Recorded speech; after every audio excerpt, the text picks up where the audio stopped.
तर मराठा आणि कुणबी हे एकच आहेत आणि मराठा पूर्वीपासूनच ओबीसीमध्ये असल्याचं वक्तव्य मनोज जरांगेंनी केलं. त्याला छगन भुजबळांनी जोरदार प्रत्युत्तर दिलं. मराठ्यांना ओबीसीतून आरक्षण मिळणार नाही असा थेट इशारा छगन भुजबळांनी दिलाय. आमचा हक्काचा आहे ना, पण ज्यांना कोणाला आर्थिक निकषावर द्यायचंय कुठल्या दुसऱ्या समुदायाला एखाद्या त्यांना तुम्हाला आम्हाला माहित नाही द्यायचंय का नाही. परंतु माझा सरळ सरळ या प्रश्न असा आहे सरळ सरळ की मराठा पूर्वीपासून ओबीसी त्याला आर्थिक निकषाकडे जाण्याची गरजच नाही. उदाहरणार्थ मला अगोदर 85,000 नोंदी सापडल्यात असं कळालं होतं. 1,30,000 नुसत्या सातारा जिल्ह्यात नोंदी सापडल्या. मग आम्ही ओबीसीतच येत ना. आम्ही सांगतो वेगळं आरक्षण द्या ना, आमचा सपोर्ट घ्या तुमचं वेगळं आरक्षण.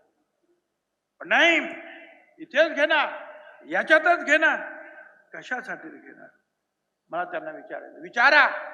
महाविकास आघाडीच्या लोकांना विचारा ना. म्हणजे आमचे तर हे महायुतीचे आम्ही सांगितलं तुम्हाला.